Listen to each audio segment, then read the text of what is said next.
लोग कहते हैं कि सिंध के अवाम सरदारी निजाम के खिलाफ बगावत नहीं करते, उन्हें गुलाम की तरह रहने की आदत हो गई है। लेकिन बगावत करने वाले एक बहादुर नौजवान का ऐसा भयानक अंजाम हुआ जिसने पूरे पाकिस्तान के अंदर खौफ तारी कर दिया था। नवंबर 2021 की सुबह को नाजिम जोकियो की जानिब से फेसबुक पे एक वीडियो अपलोड होती है। वीडियो में देखा जा सकता है कि नाजिम गाड़ी में बैठे हुए 2-3 शिकारियों को गैर कानूनी शिकार करने से रोक रहा होता है। इस वीडियो में किसी अरब ममालिक से आए हुए शिकारी अपनी गाड़ी के साथ जाहिर होते हैं और वो इस वीडियो में नाजिम को धमकियां देते नजर आते हैं। इस वीडियो में देखा जा सकता है कि नाजिम उन्हें अपने गांव में गैर कानूनी अमल से रोक रहे हैं और उन्हें धमकियां मिलने की सूरत में वो इस वीडियो को फेसबुक पर अपलोड कर देते हैं। इसी दौरान नाजिम जोकियो जैसे ही अपने घर पहुंचते हैं तो सरदार और गुंडे उनके पीछे लग जाते हैं। पाकिस्तान पीपल्स पार्टी के साबिक एमएनए और मौजूदा टिकट होल्डर जाम अब्दुल करीम और उनके छोटे भाई पीपल्स पार्टी के एमपीए जाम अवैस गोरम अपने गुंडों को हुक्म करते हैं कि किसी भी सूरत में नाजिम जोकियो को उठा के उनके डेरे पे लाया जाए। पीपल्स पार्टी के ये दोनों सरदार कराची शहर के इलाके मलीर में रहते हैं। कहा जाता है कि वहां मौजूद उनका डेरा जाम हाउस किसी प्राइवेट जेल से कम नहीं है। जब गुंडे नाजिम जोकियो को लेने उनके घर जाते हैं तो नाजिम उनके साथ चलने से उन्हें मना कर देते हैं और भाग के पुलिस स्टेशन चले जाते हैं, जहां वो पुलिस से तहफ्फुज लेने की दरखास्त करते हैं। बकौल नाजिम के सरदार डिमांड कर रहे थे कि वो वीडियो डिलीट करें और उनके डेरे में आके उनके मेहमान से मुआफी मांगें और अगर ऐसा ना किया तो वो उसका कत्ल कर देंगे। पुलिस हमेशा की तरह ताकतवर की पुश्त पर होती है और नाजिम को तहफ्फुज फराहम करने से इनकार कर देती है। नाजिम जो कि ना तो कोई सरदार या मिनिस्टर था ना ही कुछ और, बल्कि एक आम कमजोर पाकिस्तानी शहरी था कि सिस्टम उसकी मदद करता। पुलिस से मायूस होके वो घर चला जाता है।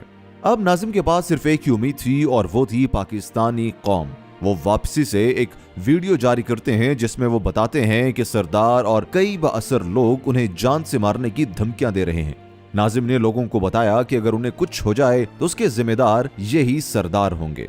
अब इस वीडियो की बात होता कुछ यूं है कि सरदार अपने गुंडों को नाजिम के भाई अफजल जोकियो, जो कि खुद पीपल्स पार्टी के कारकुन और इन सरदारों के बहुत करीब थे, उनके घर भेजते हैं। वहां वो गुंडे अफजल को बताते हैं कि वो अपने भाई नाजिम को कन्विंस करें कि वो जाम अब्दुल करीम साहब के पास पेश हों ताकि इस मसले को जल्द अज जल्द सुलझाया जाए।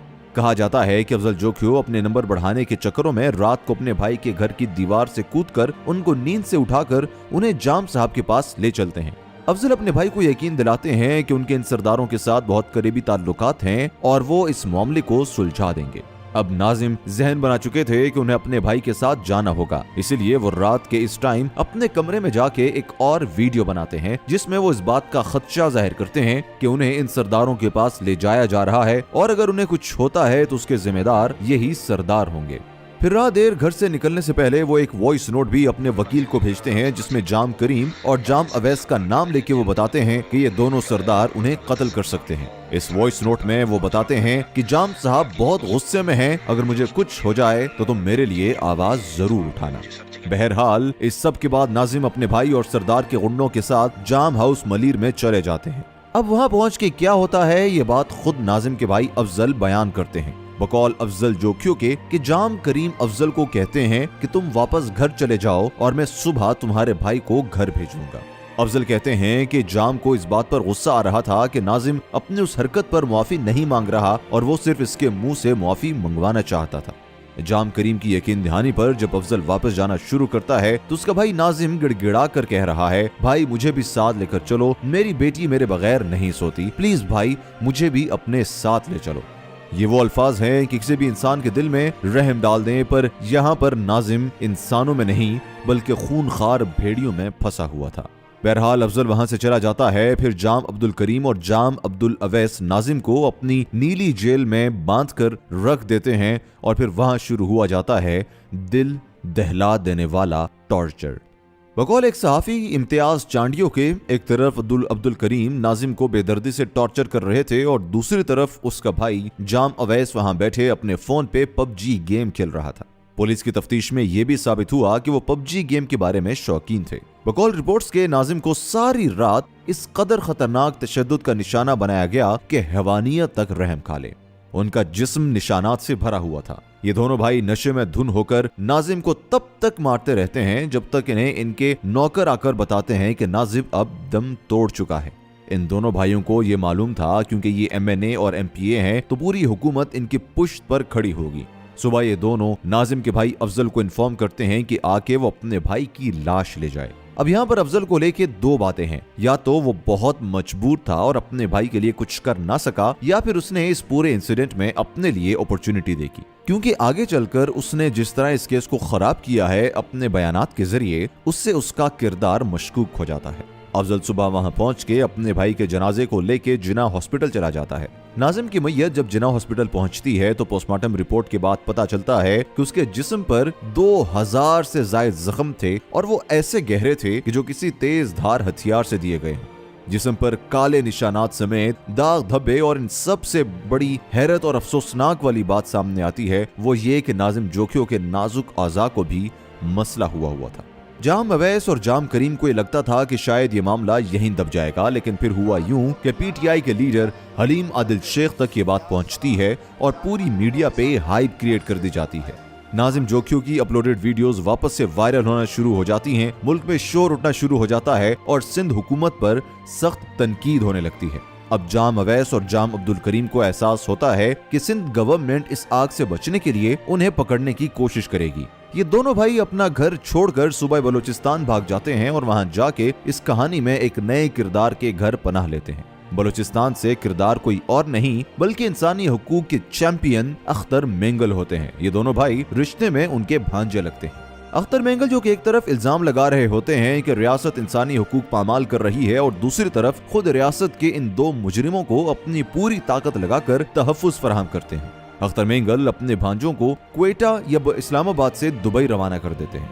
सिंध में PTI की अपोजिशन लीडर्स इस मसले को खूब उछालते हैं। सोशल मीडिया पे मुजरिमों के खिलाफ कैंपेन का आगाज हुआ जाता है और नाजिम के लवाहिकीन नाजिम की लाश को सड़क पर रखकर धरना शुरू कर देते हैं जब तक कि पुलिस अपनी हरकत में नहीं आ जाती। बहरहाल इन तमाम तर दबाव के बाद पुलिस इन दोनों भाइयों से मिन्नत करती है कि वो आके अपनी गिरफ्तारी दे दे। वज़ीर आला सिंध समेत पीपल्स पार्टी के दीगर लोग भी इन्हें रिक्वेस्ट करते हैं कि मामले को ठंडा होने तक वो अपनी गिरफ्तारी दे दें। फिर अचानक मेमनगोट थाने से एक फोटो रिलीज होती है जिसमें पुलिस ये दिखाती है कि उसने जाम अवैस को गिरफ्तार कर लिया है। पिक्चर अपने आप में इंसाफ का हाल बता रही है। पुलिस जाम करीम को अपना मेहमान बना के फुल VIP प्रोटोकॉल के साथ अपने पास रखती है और तासुर दिया जाता है कि जाम साहब जेल में कैद हैं। इस दौरान उस गरीब नाजिम जोखियों की जो मैयत हाईवे पर पड़ी रहती है और पीपल्स पार्टी के लोग अपनी इज्जत बचाने के लिए वहां आना शुरू कर देते हैं। पीपल्स पार्टी के लीडर बिलावल भुट्टो को जब मालूम पड़ता है तो इस सारे मामले पर खामोशी का मुजाहिरा करते हैं। फिर वज़ीर आला सिंध नाजिम के भाई अफजल जोखियों से बात करते हैं और अचानक खबर आती है कि नाजिम के लवाहिकीनों ने धरना खत्म कर दिया। PTI समेत दीगर जमातें बेजिद होती हैं कि इंसाफ की फराहमी तक धरना जारी रखना चाहिए, पर ना जाने ऐसा क्या था कि नाजिम के भाई अफजल ने अचानक किन वादों पर इन्हिसार करके धरना खत्म कर दिया। लेकिन इस बीच नाजिम की बेवा शीरीन जोखियों खड़ी हो जाती है और ऐलान करती है कि मैं अपने शोहर का बदला लेने अदालत जाऊंगी। जाम अब्दुल करीम जो अपने मामू अख्तर मेंगल की मदद से दुबई बैठे हुए थे, वो वहाँ बैठ के सारा खेल मैनेज कर रहा होता है। इस केस को कमजोर करने के लिए कई इकदामात उठाए गए, जैसे कि अफजल जोखियो बज़ाहिर अपने भाई के कत्ल का इल्जाम तो अब्दुल करीम पर डालता है, पर उसकी FIR में अब्दुल करीम का नाम नहीं होता है। ये शायद इसलिए कि वो किसी बार्गेनिंग या पैसों की सेटलमेंट के चक्कर में होता है, और जिन लोगों के ऊपर FIR कटी होती है उनमें ज्यादातर क्रिमिनल्स पहले ही मफरूर होते हैं। फिर जिस वकील को नाजिम ने अपना खैर खा समझकर ऑडियो भेजी हुई होती है, वो वकील इस पूरे मामले से दूर रहता है। नाजिम की बेवा शीरीन जो कि मुख्तलिफ घरों में काम करके अपने बच्चों का पेट पालती थी, वो भी थक कर इस केस से अपना हाथ हटा लेती है। आगे इसलिए नहीं लड़ पा रही हूँ कि मेरे अपनों ने ही मेरा साथ छोड़ दिया है।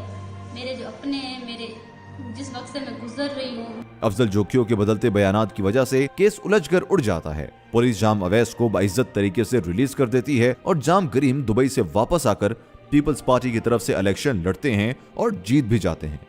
नाजिम जोखियों की कहानी सिंध की कहानी है, बेबस और लाचार सिंध।